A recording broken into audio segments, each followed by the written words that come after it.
Assalamualaikum warahmatullahi wabarakatuh. Alhamdulillahirrabbilalamin. Wassalatu wassalamu ala asrafil anbiya wal mursalin Sayyidina Muhammadin wa ala alihi washabihi ajma'in. Amma ba'du. Pertama-tama marilah kita panjatkan puji dan syukur kehadirat Allah Subhanahu wa taala, yang mana pada hari ini kita semua masih diberikan nikmat sehat, nikmat iman, dan nikmat Islam, sehingga kita dapat menjalankan ibadahnya secara maksimal. Sholawat dan salam semoga selalu kita haturkan kehadirat junjungan Nabi besar Muhammad SAW, dan menjadi suri tauladan bagi kita semua. Amin ya rabbal alamin. Pertama-tama yang saya hormati dosen pengampu mata kuliah Akhlak dan Etika Pak As'ad STHI MPD, dan teman-teman yang saya banggakan. Dalam kesempatan kali ini, saya Alfiansyah Nur Rahman dengan NPM 201821500077 akan berbicara mengenai beberapa materi yang dijadikan tugas akhir, begitu. Ada 4 tema yang saya akan bahas pada kesempatan kali ini. Sebelum saya membahas keempat tema tersebut, marilah kita berdoa menurut kepercayaan dan agama masing-masing, sehingga pelajaran yang sudah kami lalui dalam mata kuliah Akhlak dan Etika dapat menjadi bekal bagi pengetahuan di hari kedepannya. Berdoa menurut kepercayaan. Berdoa dimulai.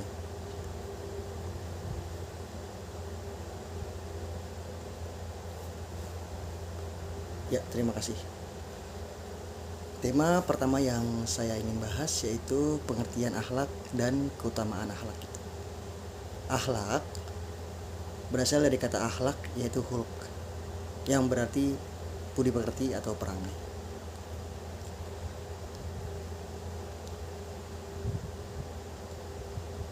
Jadi akhlak seseorang yang artikan sebagai budi pekerti yang dimiliki oleh seseorang terkait sifat-sifat yang ada pada dirinya. Secara istilah, akhlak diartikan sebagai sifat atau perangai seseorang yang telah melekat dan biasanya akan tercermin pada perilaku orang tersebut. Seseorang yang memiliki sifat baik biasanya akan memiliki akhlak yang baik. Nah, sebaliknya, jika seseorang memiliki sifat yang buruk, maka yang terkeluar, yang tercermin, yaitu cenderung memiliki akhlak tercela. Akhlak memiliki 2 golongan. Yang pertama, akhlak terpuji dan akhlak tercela. Yang pertama, akhlak terpuji. Akhlak terpuji yang seharusnya seorang muslim miliki adalah akhlak yang mengedepankan nilai-nilai kesopanan, jujur, sabar, dermawan, sopan, santun, dan memiliki tutur kata yang baik. Seseorang yang memiliki akhlak terpuji ini biasanya akan selalu menjaga sikap dan tutur kata kepada orang lain dan merasa bahwa dirinya selalu diawasi oleh Allah Subhanahu wa taala. Golongan kedua yaitu akhlak tercela. Akhlak tercela yang harus diawasi dan dijauhi oleh setiap muslim karena dapat mendatangkan mudorot bagi dirinya dan bagi orang lain. Oleh karena itu, kita sebagai orang muslim, sebagai umat Islam yang diajarkan oleh baginda Rasulullah SAW untuk selalu memiliki dan belajar cara menjadi orang yang memiliki sifat akhlak terpuji, begitu. Adapun keutamaan akhlak dalam Islam ada beberapa. Nah, beberapa keutamaan akhlak yang terpuji antara lain, yang pertama, berat timbangannya di akhirat. Memiliki timbangan yang berat kelak di akhirat nanti, di mana semua amal manusia akan ditimbang dan dipertanggungjawabkan. Nah, hal ini sebagaimana sabda Rasulullah SAW, yaitu tidak ada sesuatu yang dilakukan pada timbangan hari kiamat yang lebih berat daripada akhlak yang mulia, dan sesungguhnya orang yang berakhlak mulia bisa mencapai derajat orang yang berpuasa dan sholat. Hadis riwayat Tirmizi. Keutamaan yang kedua yaitu dicintai Rasulullah SAW. Rasulullah SAW diutus oleh Allah tidak lain untuk menyempurnakan akhlak umat manusia di muka bumi. Dan tentu saja Rasulullah SAW mencintai akhlak yang baik dari umatnya. Sebagaimana hadis yang disampaikan Rasulullah SAW melalui Jabir radhiyallahu anhu kepada Rasulullah, sesungguhnya yang paling aku cintai dari kalian dan yang paling dekat tempatnya dariku di hari kiamat adalah orang yang paling mulia akhlaknya, dan yang paling aku benci dari kalian dari yang paling jauh tempatnya dariku di hari kiamat adalah orang yang banyak bicara, angkuh, dan sombong. Hadis riwayat Tirmizi. Keutamaan yang ketiga adalah memiliki kedudukan yang tinggi. Saya kira kita semua ingin memiliki kedudukan yang tinggi sebagai manusia.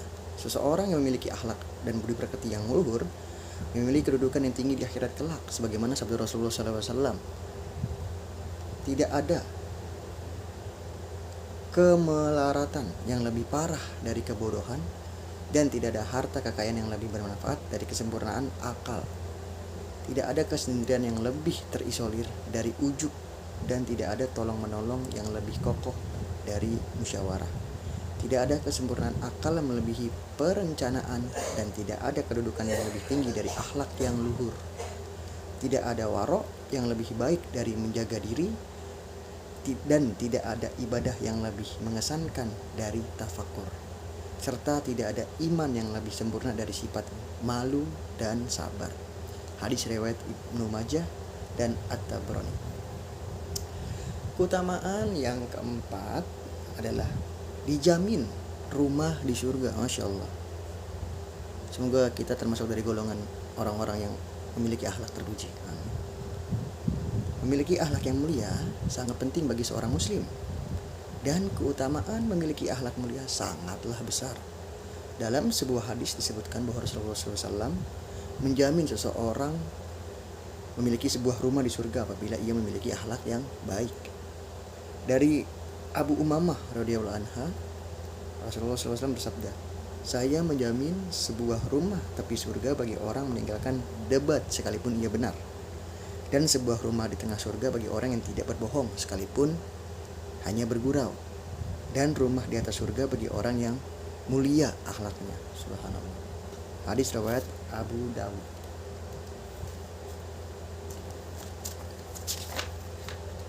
Baik. Tema yang kedua yaitu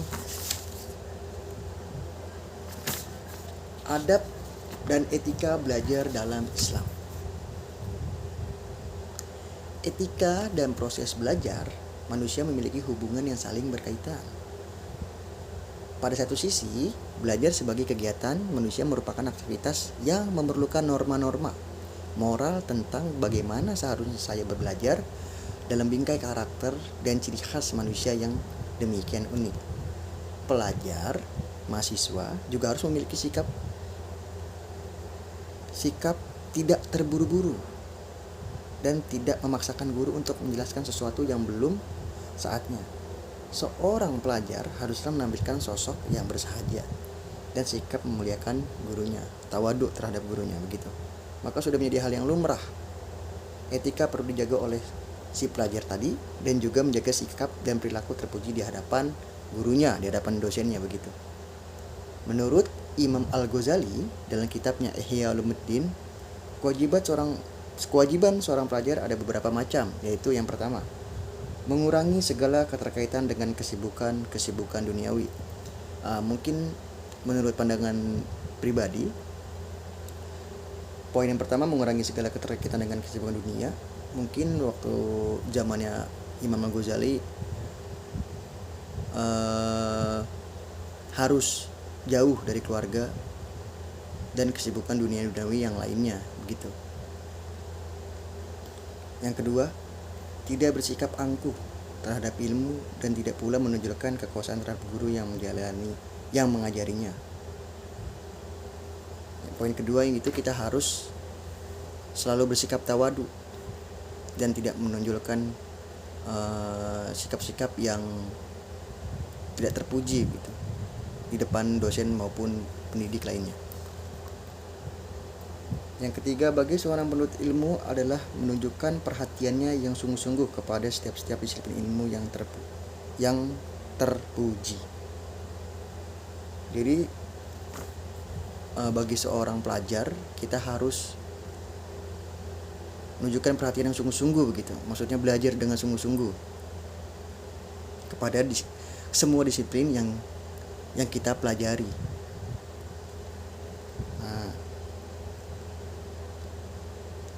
Tema yang ketiga yaitu setelah ada etika belajar dalam Islam, kita masuk etika beragama, berbangsa, dan bernegara.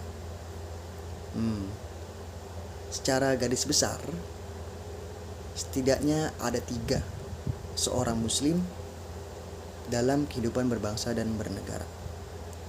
Yang pertama yaitu menegakkan keadilan dan kebenaran. Yang kedua, menegakkan nilai-nilai kemanusiaan. Dan yang ketiga, mewujudkan kemaslahatan umat, mewujudkan kemaslahatan masyarakat begitu. Yang pertama, menegakkan keadilan dan kebenaran. Hal ini sesuatu yang paling dicari oleh setiap manusia, kebenaran dan keadilan. Bahkan kehidupan manusia itu sendiri disebut sebagai proses dalam mencari keadilan dan kebenaran. Islam adalah agama yang akan selalu berpihak kepada kebenaran dan keadilan. Bahkan menegakkan keadilan dan kebenaran adalah kewajiban bagi setiap individu, kapan saja dan di mana saja. Karena saking pentingnya hal ini dalam kehidupan manusia, Allah Subhanahu wa taala memerintahkan kepada orang-orang yang beriman sebagaimana yang tercantum dalam Al-Qur'an surat Al-Maidah ayat 8, yang artinya, hai orang-orang yang beriman, hendaklah kamu jadi orang-orang yang selalu menegakkan kebenaran karena Allah, menjadi saksi dengan adil, dan janganlah sekali-kali kebencianmu terhadap suatu kaum mendorong kamu untuk tidak berlaku adil kepadanya. Berlaku adillah, karena adil itu lebih dekat kepada takwa, dan bertakwalah kepada Allah seutuh-utuhnya. Allah Maha mengetahui apa yang kamu kerjakan. Surat Al-Maidah ayat 8. Yang kedua, menegakkan nilai-nilai kemanusiaan. Menegakkan nilai-nilai kemanusiaan dalam Islam menjadi tujuan diturunkannya syariat yang mencakup 5 hal. Yang pertama, hak beragama. Yang kedua, hak hidup. Yang ketiga, hak intelektual. Yang keempat, hak kekayaan. Dan kelima, hak keturunan. Hak beragama. Bagi setiap manusia yang tinggal di suatu warga negara, yaitu ia berhak memiliki agama apapun, begitu. Maksudnya memilih agama yang sudah disahkan oleh negara tersebut. Yang kedua, hak untuk hidup. Jadi setiap manusia itu berhak untuk hidup. Nah, jika ada teman atau tetangga kerabat yang susah dalam menjalankan hidupnya, khususnya ekonomi, kita sebagai umat Islam itu turut serta membantu gitu. Yang ketiga, hak intelektual. Hak intelektual ini berkaitan dengan pendidikan formal. Jadi suatu negara itu harus menyediakan hak-hak intelektual bagi setiap warganya, yaitu mampu bersekolah dari SD sampai SMA, begitu. Yang kelima, hak keturunan. Setiap warga negara memiliki hak untuk hidup dan memiliki keturunan, gitu.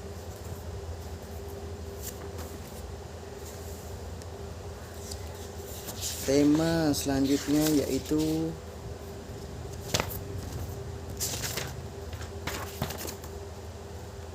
belum. Masih melanjutkan tadi, menegakkan nilai kemanusiaan. Secara sosiologis, ajaran Islam akan mengerucut pada hal 5 tersebut. Karena hal tersebut merupakan sesuatu yang sangat primer, yang sangat penting dan utama dalam kehidupan manusia. Dengan demikian, seseorang muslim berkewajiban menegakkan pentingnya nilai-nilai tersebut. Yang ketiga, mewujudkan kemaslahatan umat. Inti dari syariat Islam adalah terwujudnya kemaslahatan umat. Kemaslahatan ini bisa bersifat material maupun non-material, baik untuk dirinya dan juga untuk orang lain. Kemaslahatan adalah sesuatu yang bersifat universal, berlaku di mana saja dan kapan saja, hingga harus diperjuangkan oleh setiap manusia. Dalam kaitannya dengan berbangsa dan bernegara, kebijakan atau keputusan hukum dalam suatu negara harus mengacu kepada terwujudnya kemaslahatan umat, terwujudnya kebaikan warga negara.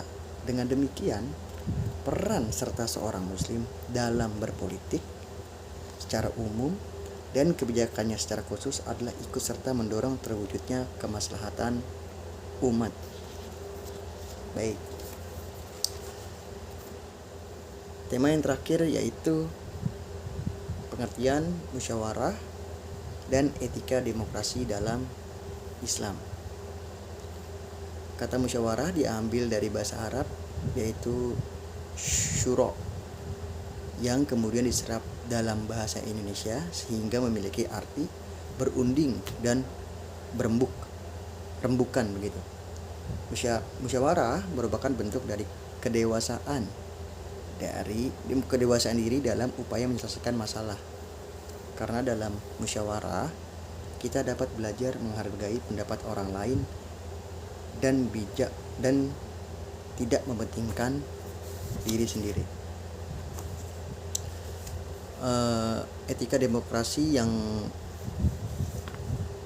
saya ingin sampaikan yaitu etika demokrasi yang cenderung lebih ke arah penerapan dalam kelompok sosial, penerapan dalam kelompok etika bersosial yang membahas nilai dan norma-norma moral yang menimbulkan sikap dan tindakan antara manusia yang satu dengan manusia yang lainnya. Gitu. Implementasi yang harus dilakukan adalah kekuasaan dan kewenangan yang dicari bukanlah hanya untuk kepentingan diri sendiri atau pribadi saja, akan tetapi sebagai alat untuk melayani dan mengayomi tujuan kepentingan umat manusia atau warganya.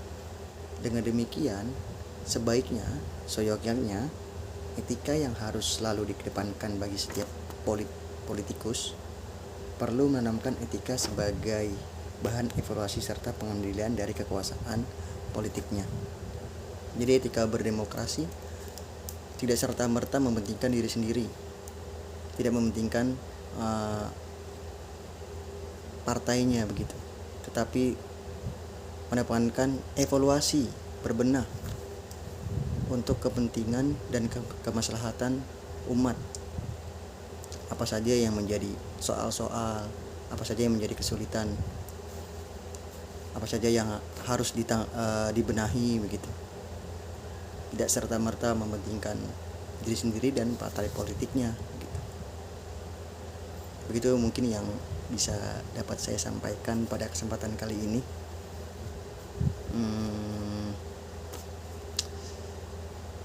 Mungkin banyak kata, banyak pengertian yang masih kurang dalam